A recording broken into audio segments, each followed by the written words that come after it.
How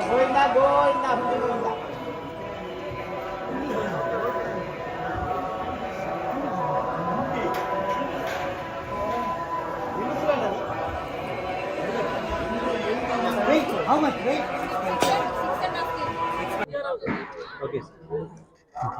so శ్రీవారి మీద ఉన్న భక్తితోటి శ్రీవారి వారు మాకు చేసిన మేలుకు మేమైతే ఏదైతే మొక్కుబడి చేసుకున్నామో గత కొన్ని సంవత్సరాలుగా మేము శ్రీవారికి ప్రతి సంవత్సరము నేను ఎంత బరువు ఉంటానో అంత రూపాయి కాయిన్స్తో పాటు నేను ఎంత బరువు ఉంటానో అంత ప్రతి ఒక్క కేజీకి 100 గ్రాములు సిల్వర్ కాయిన్స్ తోటి ఏదో ఒక ఆర్నమెంట్ మేము ప్రతి ఒక్క సంవత్సరము స్వామివారికి సమర్పించడం జరుగుతుంది.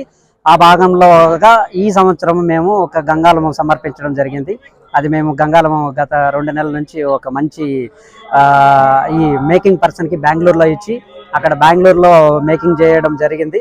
సో దట్ దీనికి టోటల్గా కాస్ట్ 5,84,000 ఇవ్వడం జరిగింది. గత 7-8 సంవత్సరాలుగా మేము సేమ్ ఇలాగే సమర్పించుకుంటాము. భవిష్యత్తులో కూడా స్వామివారి దయా స్వామివారి కృపతోటి నెక్స్ట్ 10 సంవత్సరాల్లో స్వామివారికి ఉండే దశావతారాలు ఒక్కొక్క అవతారానికి ఏమైతే ఆయుధాలు ఉంటాయో ఆ ఆయుధము తయారు చేయించి నా బరువుతో నేను ఏదైతే మొక్కుబడి ఉంటానో ఆ బరువుతో స్వామివారికి సమర్పించుకోవాలని చెప్పి నిర్ణయించుకున్నాము. మాకు ఈ అవకాశం కల్పించి స్వామివారి ఎల్లవేళగా మాకు కృప ఇచ్చిన దానికి మేము సదా స్వామివారికి కృపతోటి ఎల్లవెల్ల ఆశీస్సుల కోసం మేము తిరుపతి వచ్చి చేసుకుంటాం, దర్శనం చేసుకుంటాం.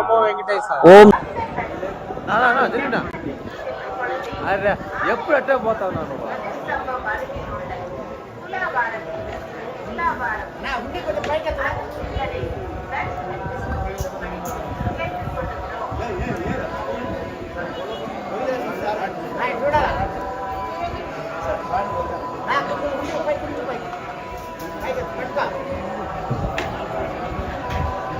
పాత్ర